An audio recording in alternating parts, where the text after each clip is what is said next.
Сәлеметсіздер ме оқушылар? Бүгінгі сабағымыз дыбысты жазу және ойнату. Алдымен балалар, өткен сабақты еске түсірейік. Табиғи дыбыстарға қандай дыбыстар жатады? Жасанды дыбыстарға қандай дыбыстар жатады? Бүгінгі сабақта үйренетініміз дыбысты жазу және ойнату үшін программаларды пайдалану. Дыбысты қалай жазуға болады? Дыбыс дауыс жазу программасы арқылы жазылады. Ол үшін бас мәзір, қосымшалар, дауыс жазу командасын орындау керек.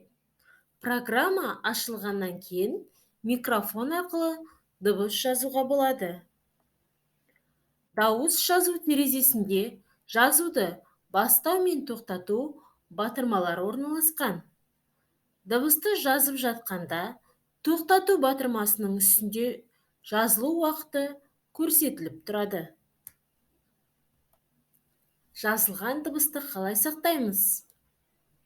Дыбысты жазып, тоқтату батырмасын басқаннан кейін автоматты түрде өзі сақталады. Жазылған дыбыстар компьютердің аудиожазба деп аталатын бумасына сақталады. Енді балалар, дәптерімізді ашып, тапсырмалар орындайық. Дыбыс жазылған файлға арнайы атау беру үшін қандай команда орындау керек? Суретке қарап жаз. Ойланып орында. Батырмалардың атауын жаз.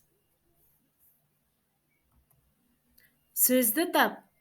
Суреттегі заттардың бірінші әрпін пайдаланып, құпия сөзді тауып жаз. Анықта. Сөйлемді толықтыр.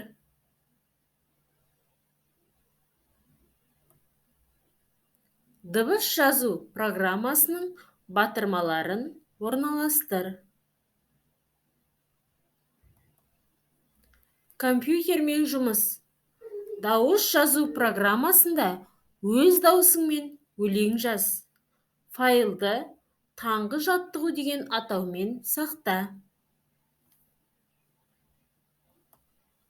Орында. Суреттегі табиғи және жасанды дыбыс көздерін ажыратып айт. Сен қандай дене шынықтыру жаттығуларын жасайсың? Олардың қандай пайдасы бар екенін айтып бер. Осымен балалар, сабағымызды бағдаршам арқылы қорытындылайық. Сабағымыз аяқталды. Сау болыңыздар.